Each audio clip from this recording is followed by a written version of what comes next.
to the Polgar Chess University. In this lesson, we'll talk about discovered attacks. In our previous lesson, we were talking about discovered checks. They are very similar. The only difference is that basically the king is not involved.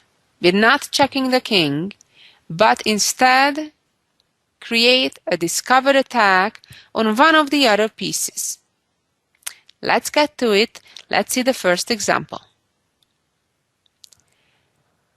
In this position, we have even material at the moment. As you can see, each side has a queen, 2 rooks, a knight, and a bishop, in addition to 5 pawns each with symmetrical, more or less, pawn structure. This is a very typical situation, and it's very important that you learn about this idea because you can win many important games and avoid losing them.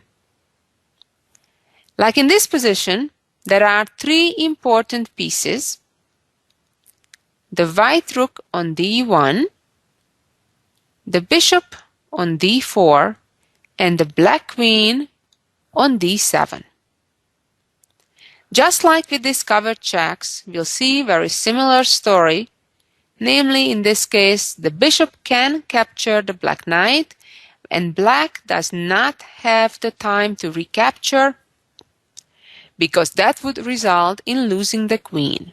Remember, white created an attack of a different piece than the piece that moved. White moved his bishop, and yet a different piece, a rook on d1, created an attack over an important black piece. What happens now is black better move his queen away, and then white already won a knight. White is free to either retreat his bishop or simply trade bishops on e7. Let's see a similar example, but slightly different position. Here we go. Now, black does not have a knight on f6, which white could capture. However, white can still use the discovery to gain material. White can do several things. Typically, you would need to look for the most valuable piece that you may be able to attack, in addition to the piece that will be attacked due to discovery.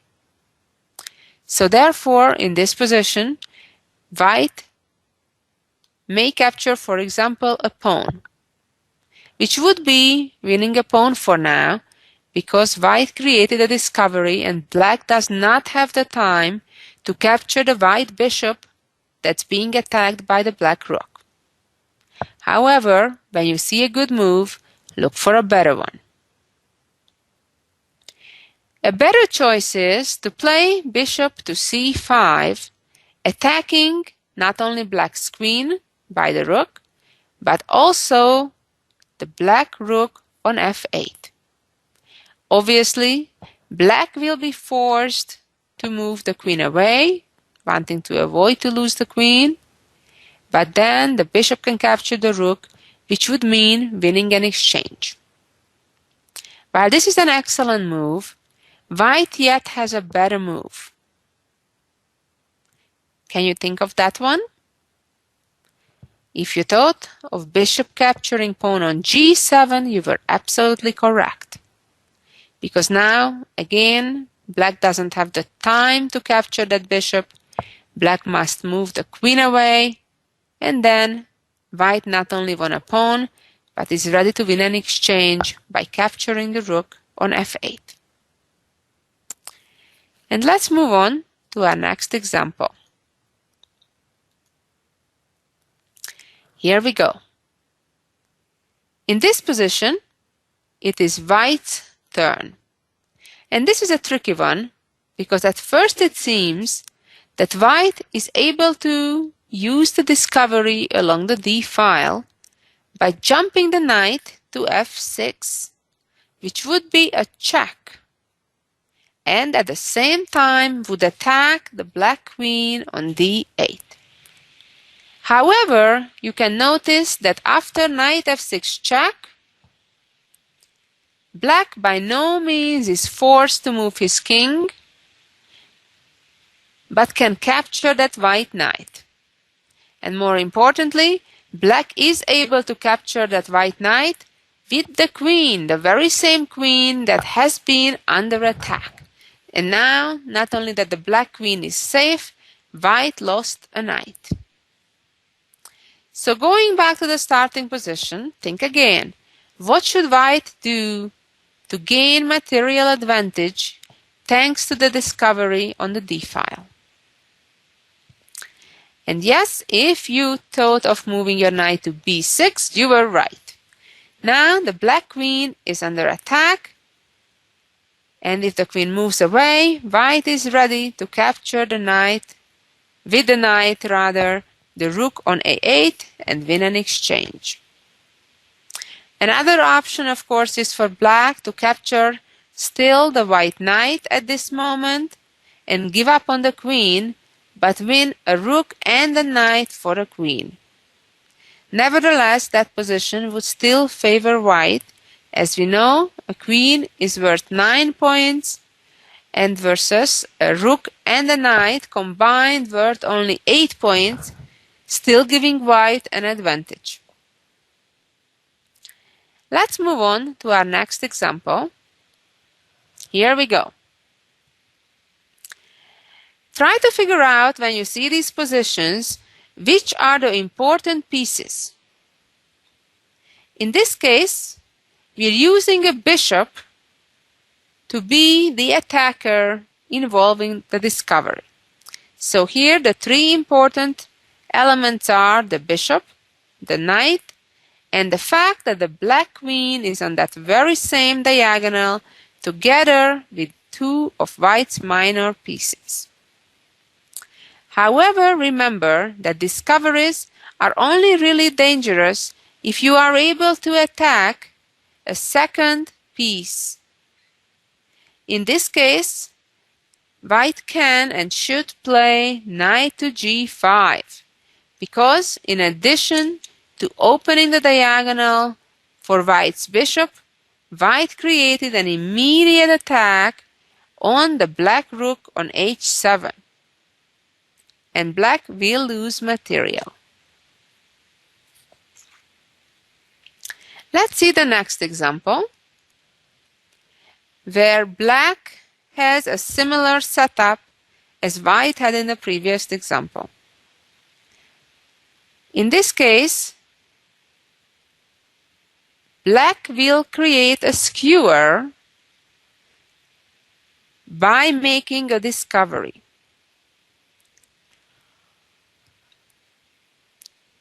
The catch here is that black has to be extremely careful where he moves with his knight.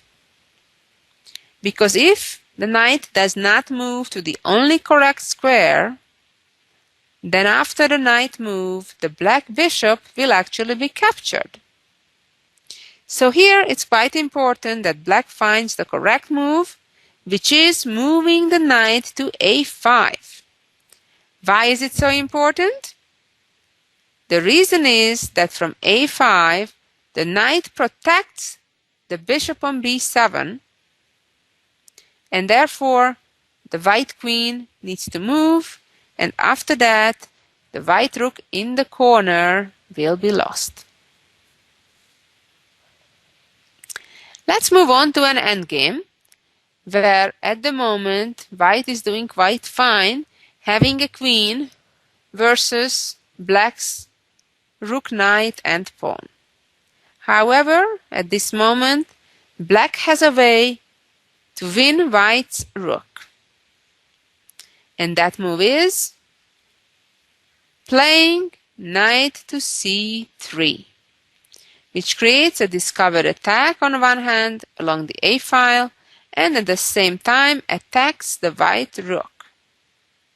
And sadly for white, if you look carefully, you can notice that the poor white queen cannot even move away to any square which would protect the rook on e4.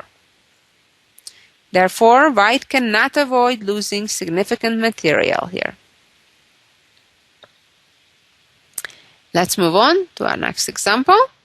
And here, again, the rook and the bishop are the heroes. Sadly for black, the black queen is on e8. Now, what should black do in a situation like this if it were his move? First of all, let's see what the white correct move is, and that is to capture the pawn on b6, create a discovery along the e file, and attack in addition the black bishop on c7. Now, if it were black's turn, it's best to get out of any such x-ray. And the way to do it is simple. Simply move your queen away from the e-file. For example, a move like queen f7 or queen g6, queen h5 would be all very reasonable, probably queen h5 being the best of them all, immediately creating a threat of bishop taking pawn on h3. So, when you have an opportunity to make a discovered attack, usually there is a good way to do that. On the other hand, if you are on the other side, and let's say your opponent just moved his rook to e1, creating that threat, you typically would want to move out of this danger. Let's move on and see a very typical example where white has fianchettoed his bishop. Whenever a bishop develops to g2 or b2 on the white side, or g7 or b7 on the black side, that's called fianchettoing your bishop. Now here, black's problem is worse than that. The problem is that the knight that is on c6 is on an unprotected square.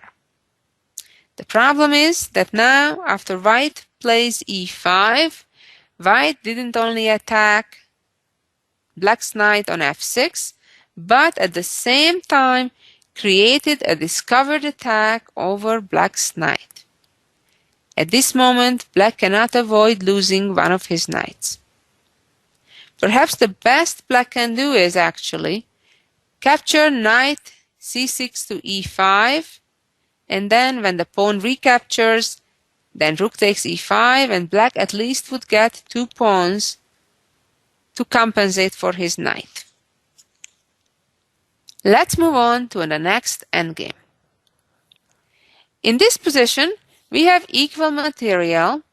However, black again is suffering because one of his pieces is on an unprotected square, and namely, that is the bishop on c6. Can you see how can white take advantage of this?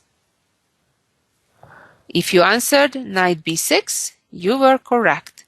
Knight b6 opens up the file of the rook, attacking the bishop, and at the same time attacks the black rook in the corner.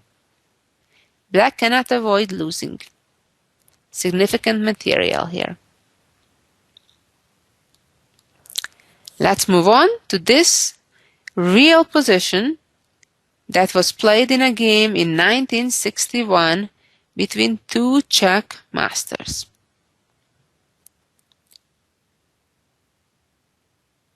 Black has just moved his rook to d8, attacking white's queen on d3.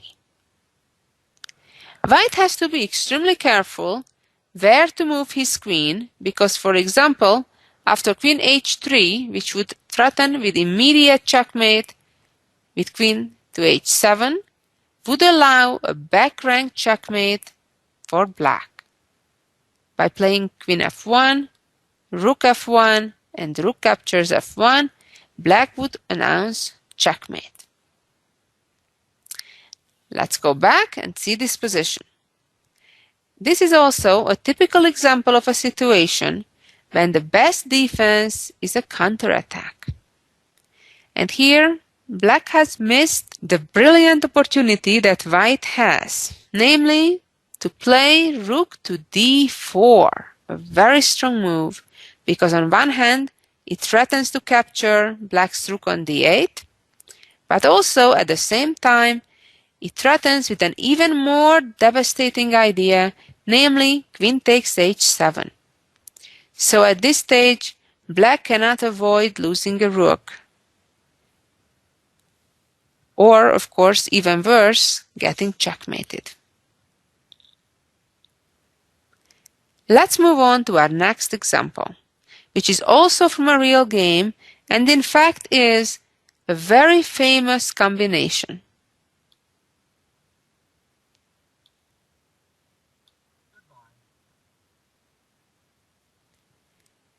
In this position, it seems that white is successfully using a pin along the d file by attacking black's bishop on d4. Yet, black found a brilliant and very unusual move to turn things around. And the move was playing bishop to g1. Again, remember, whenever you're in a pin, it may be an opportunity to create a discovery. And when you're doing a discovery, try to see what is the most important thing you can attack. In this case, it's combining the attack on white's queen with a checkmate threat, with an immediate checkmate threat. That is, queen captures h2.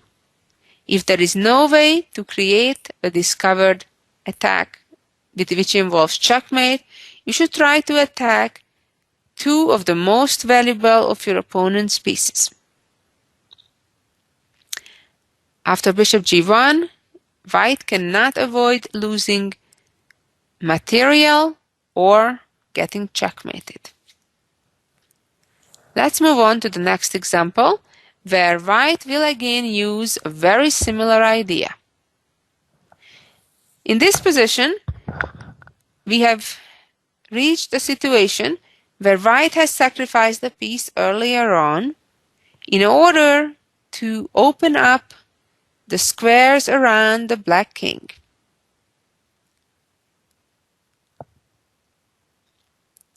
However, in the meantime, black has the material advantage, and in fact, black is threatening white's rook on a6 immediately.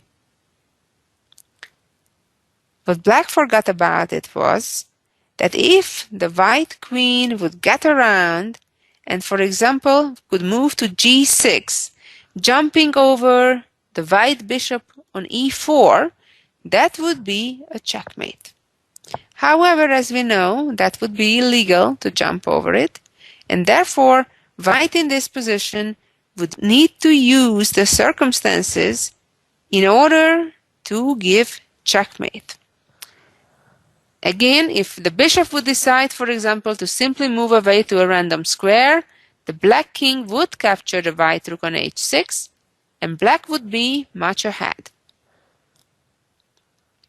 That's why it's so important to, at the same time that we create the checkmate threat, also attack another enemy piece. And the correct solution is playing bishop to b7, attacking your opponent's most valuable piece, the queen. And if the queen captures the bishop, then white would be ready to checkmate with queen g6. Of course, if instead black would be still capturing the rook, then the bishop would have captured the black queen on a6. So after bishop b7, king takes rook, of course, bishop takes queen, and white's material advantage is quite clear. Let's see the next example, which is one of my favorite ones. In this position, white is again able to create a double threat, a discovery, on one hand on the black queen, and on the other hand creating a checkmate threat. It's quite important in chess to be able to visualize checkmate patterns. The more checkmate patterns you're familiar with, the better chances you have to give one of those checkmates yourself. And here, the key move is, and remember this idea because this is very typical, is to play knight to d5, which on one hand creates a discovered attack over the black queen, and for example, if the black queen trades queens himself, then of course not recapturing with the bishop on d2, but instead play knight e7, and what's that? It is a beautiful checkmate. And let's see one more position.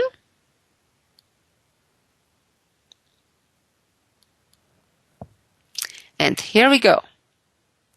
In this position again, try to imagine how could white give checkmate if one of his pieces would stand somewhere else. And I hope you realized which piece I'm talking about, because it involves the correct solution to this position. The correct move is playing bishop to f6. Only in one move, now we're threatening to checkmate with rook to d8. Which means that if now the black rook captures the white queen, the white rook from d1 is ready to slide all the way up and go to d8 and announce checkmate.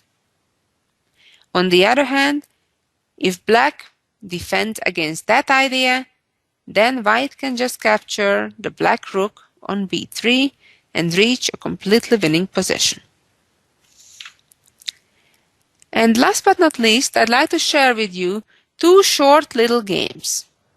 Here comes the first one. White starts with a king pawn opening and then chose the Scotch black trades, white trades, and here it's a crossroad. Black has a good number of choices. Bishop c5 is one of them, knight f6, queen h4, just to mention the more popular ones. Let's see bishop c5, which is a decent move. Now, if white would capture the black knight, black wouldn't even be forced to recapture, but could play queen to f6, and making things rather complicated, forcing white to the defense of the f2 pawn to avoid checkmate.